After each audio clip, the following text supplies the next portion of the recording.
कि दिन संवर जाएंगे, तुम पढ़ो तो अभी। वक्त बदलता है, मेहनत करो तो सही। रास्ते में छोड़ो ना पढ़ाई का मन, रास्ते में छोड़ो ना पढ़ाई का मन। मैं पढ़ाऊंगा ऐसे पढ़ो तो सही, मैं पढ़ाऊंगा ऐसे पढ़ो।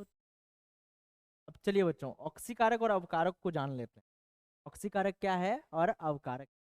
तो ऑक्सीकारक किसे कहते हैं? वो पदार्थ जो उपचयन के लिए ऑक्सीजन देता है। उपचयन के लिए क्या देता है बच्चों? ऑक्सीजन देने का काम करता है, या अपचयन के लिए हाइड्रोजन को हटाता है। ऑक्सीकारक। ऑक्सीकारक नाम से पता चल रहा है, ऑक्सीजन जिसके कारण आ रहा है उसे हम लोग क्या कहेंगे? ऑक्सीकारक। बता सकते हैं जो ऑक्सीजन देता है और हाइड्रोजन को हटाता है। क्या देता है? ऑक्सीजन। और क्या हटाता है? हाइड्रोजन। तो वो ऑक्सीकारक कहलाएगा। और अवकारक क्या हो जाएगा? जो हाइड्रोजन देता है और बदले में ऑक्सीजन को ले लेता है, यानी ऑक्सीजन को हटा देता है, तो हम लोग क्या कहेंगे बच्चों? अवकारक कहेंगे। तो बच्चों चलिए अब समझते हैं कहाँ पे उपचयन हो रहा है, कहाँ पे अपचयन हो रहा है, कौन अवकारक है और कौन ऑक्सीकारक। तो देखिए बच्चों, फिर से वही रिएक्शन ले आए हैं जिसे हम रेडॉक्स रिएक्शन के नाम से जानते हैं।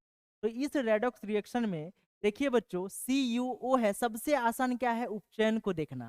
भाई यहाँ पे ऑक्सीजन है क्या?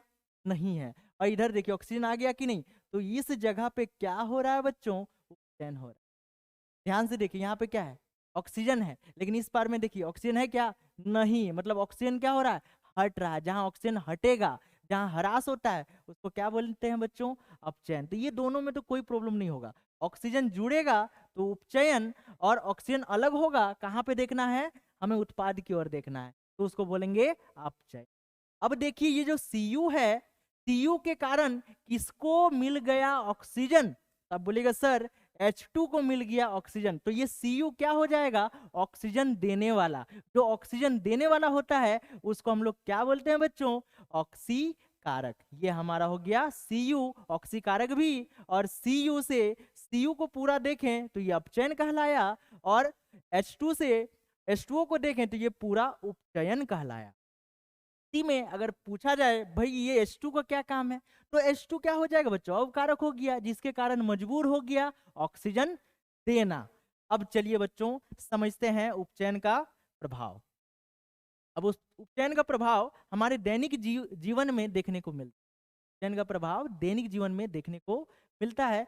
जैसे कोई भी वस्तु का खराब होना। जब हम कोई खाद्य पदार्थ को खाते हैं, कुछ दिनों तक उसको बासी छोड़ देते हैं, या बासी होना, ये क्या कहलाता है? उपचयन कहलाता है। जैसे आप अभी दाल बनाएं, दाल को रख दीजिए, फिर देखिए कुछ घंटों के बाद, कुछ दिनों के पश्चात वो दाल खाने लायक नहीं होती, उससे दुर्गंध आने लगती है। तो वो पदार्थ क्या हो चुका है? उपचयित हो चुका है। जो पदार्थ उपचयित हो जाता है, ऑक्सीजन के संपर्क में आ जाता है। उपचयित किसके कारण होता है बच्चों? ऑक्सीजन के कारण। ऑक्सीजन उसको नहीं देंगे ना, फिर वो पदार्थ खराब नहीं होगा। इसीलिए आप देखे होंगे चिप्स की थैली में नाइट्रोजन गैस डाला है, वो उस पदार्थ को उपचयित होने से बचाने के लिए भरी जाती है। उससे क्या होता है? खाद्य सामग्री जल्दी खराब नहीं होती है। इस चीज को हमें ध्यान देना है। अगर कोई वस्तु खाद्य पदार्थ है, अगर वो खराब होती है, तो उसका जिम्मेवार कौन सा गैस है? ऑक्सीजन गैस है। और उसको हम लोग क्या बोलेंगे? उपचयित होना। उपचयित होने से अगर बचा देते हैं तो फिर वो कभी खराब नहीं होगा।